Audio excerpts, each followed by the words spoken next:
ओडिशार संस्कृति कहले श्रीजगन्नाथ संस्कृति को बुझाई। ओडिया संस्कृतिर मूलधारा प्रभु श्रीजगन्नाथ। महान सनातन उत्कलीय और कोशली विचारधारा श्रीजगन्नाथ ही आकर्षणर केन्द्रबिंदु। महाप्रभु श्रीजगन्नाथ होउछन्ति मानववादर प्रतीक। तांको लीलार अंत नाही। से अनंत और असीम।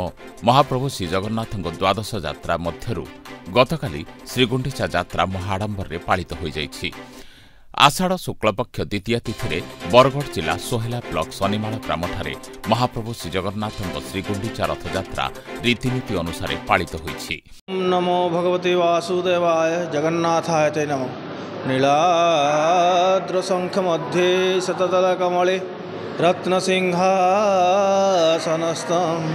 सर्वालंकारयुक्तं नवघनरुचिरं संस्कृतं चाग्रजेन भद्राय वामभागे रथचरणयुतं ब्रह्मरुद्रेन्द्रवन्द्यं वेदानां सारमिकं सजनपरिवृतं ब्रह्मदारो स्मरामि।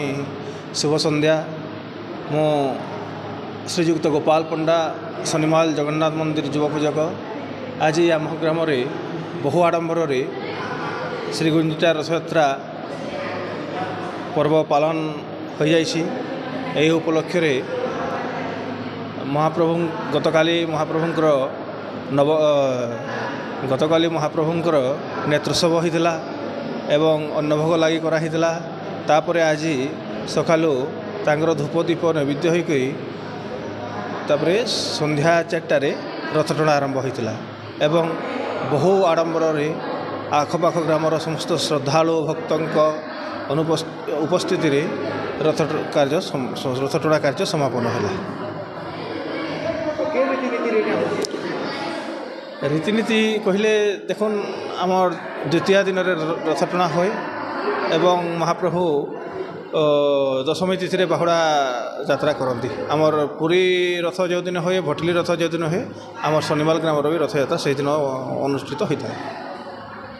ଏହି ରଥଯାତ୍ରାରେ ମହାପ୍ରଭୁ ଜଗନ୍ନାଥଙ୍କୁ ଦର୍ଶନ କରିବା ପାଇଁ ହଜାର ହଜାର ଶ୍ରଦ୍ଧାଳୁ ସାମିଲ ହୋଇ ରଥ ଟାଣି ମହାପୁଣ୍ୟ ଅର୍ଜନ କରିଛନ୍ତି। ଏହି ରଥଯାତ୍ରା ପୁରୀ ରଥଯାତ୍ରା ପରି ରୀତିନୀତି ଅନୁସାରେ ପାଳିତ ହେଉଥିବା ବେଳେ ପ୍ରତିଦିନ ମହାପ୍ରଭୁଙ୍କୁ ବିଭିନ୍ନ ଅବତାରରେ ସଜାଯାଇଥାଏ ଏବଂ 9 ଦିନ ପର୍ଯ୍ୟନ୍ତ ଯାତ୍ରା କରାଯାଏ। ସେଥିପାଇଁ ଏହି ରଥଯାତ୍ରାର ନାମ ହେଉଛି ନବଗୁଞ୍ଜା ରଥଯାତ୍ରା।